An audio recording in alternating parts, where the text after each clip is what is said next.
Fight Breakdown, The Walk to Govinda's Caves. Fight Breakdown, The Walk to Govinda's Cave. You met the boy in the prologue. He walked from Kerala to the Nirmada. He placed a clay pot in the path of a flood. The teacher inside the cave came out of his samadhi and asked Kosi, "Who are you?" And the boy answered with the 6 verses of the Nirvana Shatkam, and the teacher accepted him as a disciple on the spot. That is the fight as it appears in the standard accounts. We are now going to slow it down. Each one takes a single Shankara encounter and walks through it the way a boxing coach walks through a championship round with a young fighter, with the tape paused, the move named, the alternative considered, the consequences traced.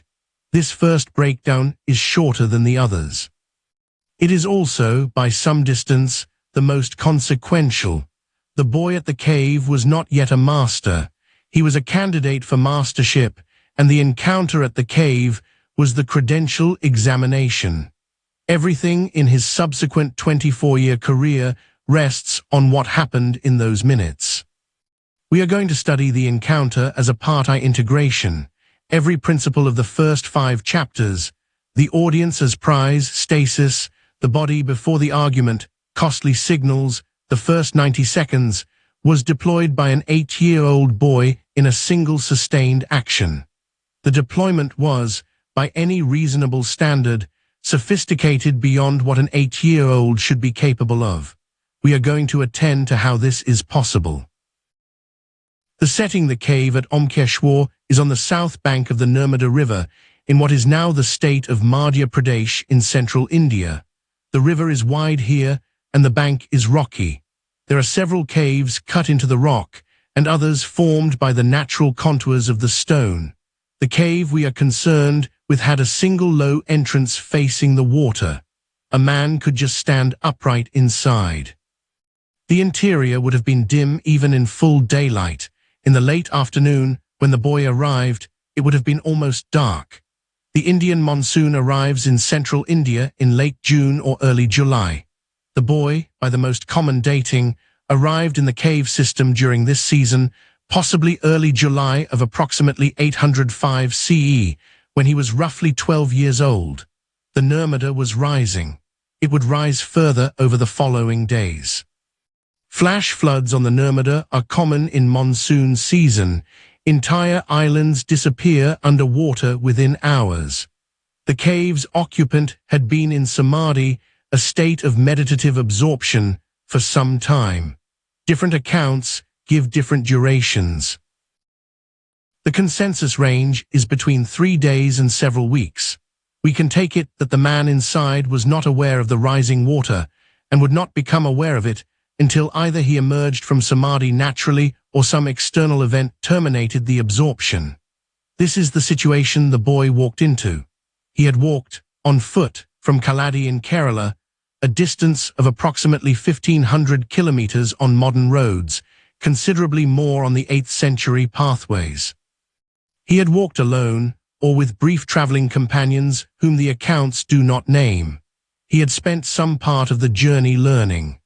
The Sanskrit textual tradition of central India would have been available to him by the time he reached the Nirmada, and he would have been studying it in whatever scattered settings a child traveler could find.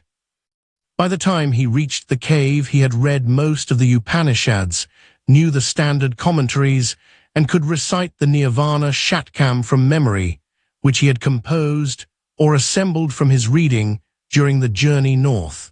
He had, in other words, been preparing for this encounter for years. The opponent: this is unusual, but we must call Govinda Bhagavad-pada the opponent here, because for the duration of the encounter, he was the obstacle the boy needed to traverse. The boy was not seeking conversation with Govinda. The boy was seeking initiation. Initiation was in Govinda's gift. The encounter would resolve to yes, I will teach you, or no, I will not, and the boy needed the first answer. Govinda Bhagavad-pada was, on the most credible accounts, a disciple of Gaudapada, who had been a disciple of Shuka, who had been a disciple of Vyasa, the legendary author of the Brahma Sutras. The teaching lineage Govinda carried was the most direct living transmission of the Advaita Vedanta tradition Shankara wished to enter. There were other teachers in 8th century India. None of them had this particular lineage. Govinda was old. The accounts agree on this. The specifics of how old vary. He had been in samadhi states routinely for decades. He had a reputation, even in his own lifetime, as a difficult teacher, selective, formidable in argument, intolerant of imprecision. Disciples who arrived at his cave without adequate preparation were sent away. The accounts do not provide account, but the tradition suggests the rejection rate was high. The boy knew this. The boy had walked 1,500 kilometers knowing this. The boy had composed his answer to the inevitable question knowing this. The encounter was not a casual seeking. It was an attempt at admission to a program with a high rejection rate after travel costs that no one could repay. The pre-fight the flood was the first move. This is the part of the breakdown where I will ask you to suspend, for a few paragraphs, certain modern expectations. The hagiographic accounts say the boy made the flood subside by placing a pot in its path and chanting verses. We do not need to take the supernatural reading literally to take the strategic reading seriously. What the boy did was install himself, before any verbal exchange, as the figure who had saved the teacher's life. Consider the alternatives the boy could have taken. He could have arrived at the cave and waited at the entrance for Govinda to emerge. He would have been one more young seeker among many. His reception would have been at best polite, at worst dismissive. He could have entered the cave and woken the teacher. This would have been a status violation. Govinda was an elder in samadhi, and the etiquette of the tradition forbade interrupting the absorption, and would have started the encounter with the boy in deficit. Instead, the boy arranged the situation so that the teacher's emergence from samadhi would coincide with two facts the teacher could not avoid noticing: that flood waters had arrived at the cave entrance, and that the boy had done something at the cave entrance that resulted in the cave not flooding. Whether the something was supernatural intervention, the placement of a pot at a hydraulically efficient angle, the construction of a small dam from rocks while the verses were being chanted, or the simple coincidence of the river cresting at the moment the boy arrived, these are details the surviving accounts do not let us settle. What we can settle is the perceptual frame Govinda emerged into. He emerged into a frame in which a child had appeared to save him. The frame was installed before any verbal exchange. The boy's first move was a costly signal, physically costly, in that he had walked 1,500 kilometers to arrange it. Structurally costly, in that he had taken the risk of being read as a charlatan if the situation went wrong, that placed him in Govinda's perception on the side of competent and useful before any examination began. This is what frame control looks like before the first 90 seconds. The first 90 seconds had not begun. The frame was already set. The opening Govinda emerged from samadhi. He saw the pot at the cave entrance. He saw the river. He saw the boy. He asked one question, Kosi, 2 syllables, who are you? This is the question at the level of stasis. It is specifically a definition stasis question. Govinda is not asking for biographical information. He is asking for an identification of category. To whom am I speaking? In what category does this person belong? With what intent are you here? A naive responder would have answered at a different stasis. They would have said their name, a fact stasis answer, or where they were from also fact, or that they were here to study, a quality stasis answer about why they were present. None of these would have addressed the question Govinda was actually asking. Govinda did not need biographical fact. He needed a category placement. The boy answered at the right stasis. He answered, in 6 verses, the question of what category he belonged in. The category, by the time the 7th verse arrived, was one who has already understood what you teach. The answer demonstrated, by its form, that the boy was already inside the doctrinal frame of Advaita Vedanta. He was not asking to be taught the doctrine from scratch. He was asking to be recognized as someone for whom the doctrine was already operational and to be taught the next step.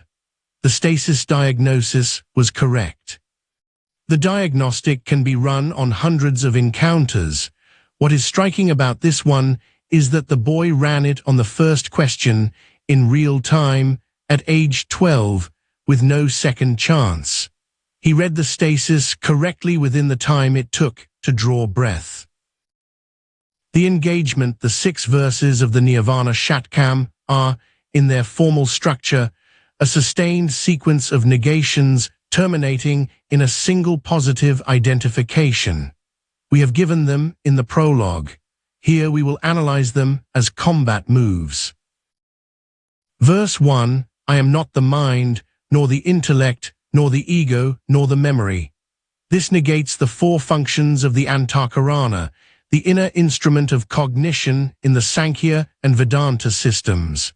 It is the standard first move in neti-neti, the recursive identification of what consciousness is not. The boy is showing that he knows the Antakarana well enough to negate it as a category, which means he has already absorbed the technical psychology Govinda would otherwise have spent 3 years teaching him. Verse 2, I am not the ear, nor the tongue, nor the nose, nor the eye. This negates the Jnanendriyas, the 5 organs of perception. The verse continues to include skin in the prose tradition. Same move at the level of sensory psychology. Same demonstration. The boy already has the technical framework. Verse 3, I am not the breath, nor the elements, nor the 7 datas, nor the 5 sheaths. This negates the prana vital breath, the 5 bhutas elements, the 7 datas bodily tissues, and the 5 koshas sheaths around the self. Each of these is a technical category from a different sub-tradition, prana from yoga, bhutas from Sankhya cosmology, datas from Ayurveda, koshas from the Taittiriya Upanishad. The boy is showing, in a single verse, command of 4 technical vocabularies at once. Verse 4, I am not the speech, nor the hands, nor the feet, nor the organs of generation and elimination. This negates the Karmendriyas, the 5 organs of action. Sankhya psychology, complete now alongside the Jnanendriyas of verse 2. Verse 5, I have neither aversion nor attachment, neither greed nor delusion. I have neither pride nor envy. I have neither duty, nor wealth, nor desire, nor liberation. This is the most audacious verse in the sequence. The first half negates the kleshas, the afflictive emotions, which is uncontroversial. The second half negates the purusharthas, dharma, duty, artha, wealth, karma, desire, and moksha, liberation, the 4 classical aims of human life. The boy is asserting that he is not located within the framework of human aims at all. Moksha in particular, the goal Govinda's tradition is organized around, is denied as a property of the self. The denial is not a rejection of the goal. It is a technical claim from within the doctrine. The self that seeks moksha is not the Atman. The Atman is not in need of moksha. Moksha is the recognition of what was always so. This is, in 2026 terminology, a flex.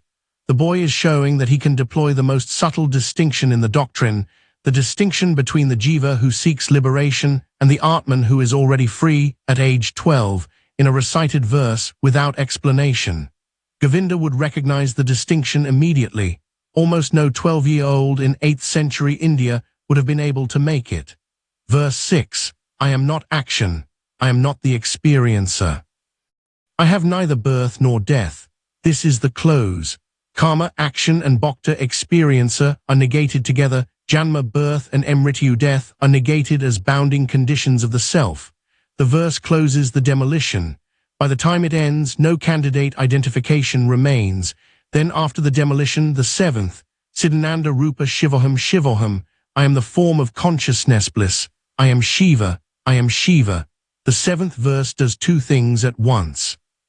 It states what survives the demolition, Siddhananda, consciousness bliss, the standard Vedantic characterization of Atman Brahman, and it identifies the surviving entity with Shiva, which is the deity of the Advaita tradition Govinda represents.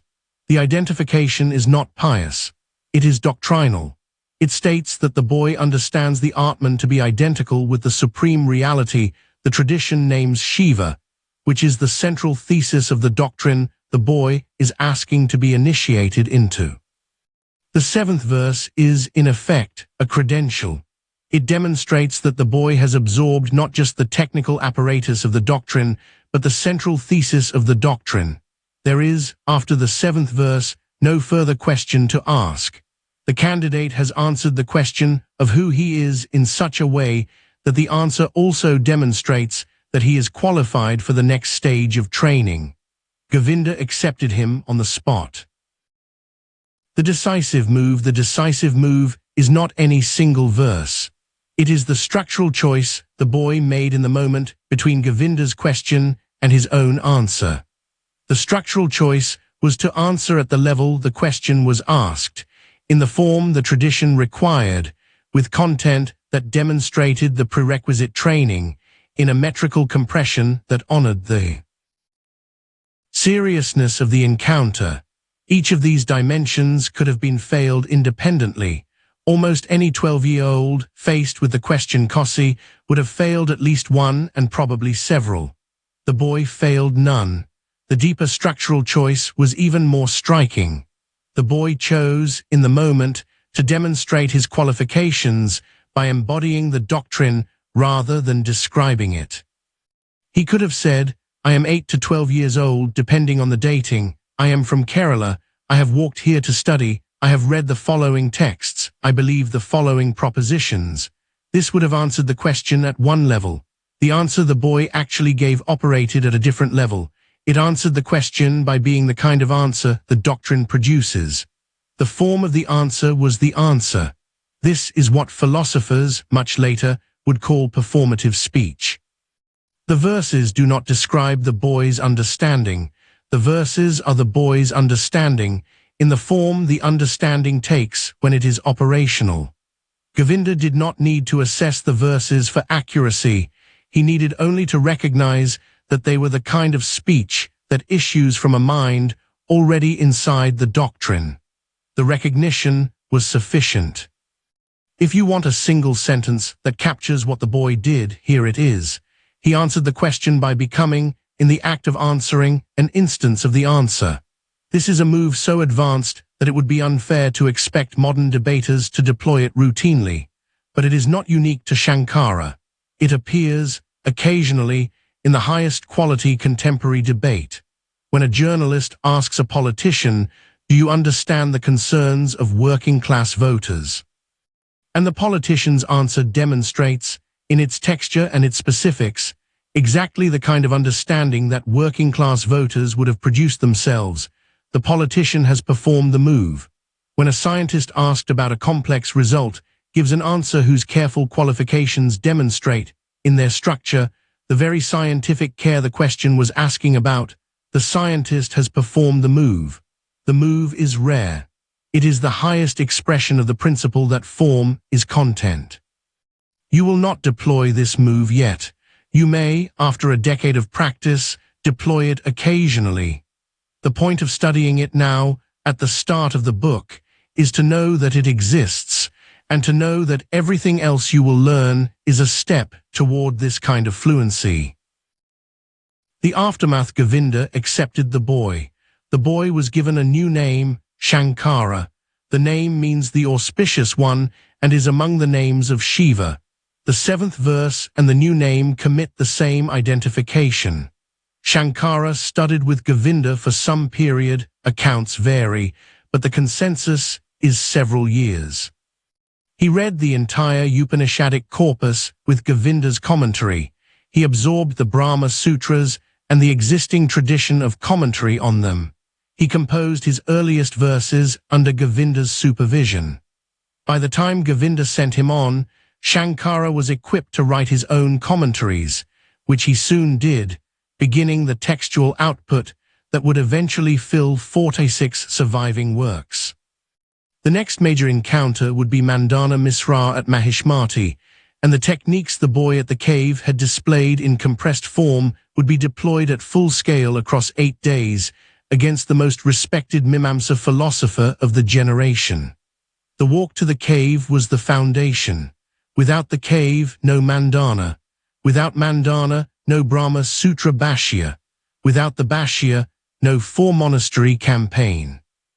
The career rests on the encounter at the cave, and the encounter at the cave rests on a 12-year-old's correct execution of every principle in Part I of this book. The modern parallel: in June 1956 in Tetbury, England, a boy of 14 sent a chess game by post to the British Grandmaster C.H.D.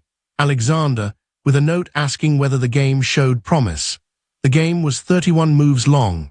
The boy's name was Bobby Fischer. He was American. The address suggested he had been browsing the European chess press for the address of a top player and had selected Alexander on the basis of stylistic affinity. The game was not, on its own, a masterpiece. 14-year-old chess is 14-year-old chess, but it demonstrated a specific kind of sophistication, the kind that knows what kind of game would interest a player like Alexander and how to present that game without preamble or apology. Alexander wrote back. Fischer subsequently corresponded with several top European players. By the time he became United States champion the following year, he had absorbed an unusual proportion of European chess, thinking through these correspondences.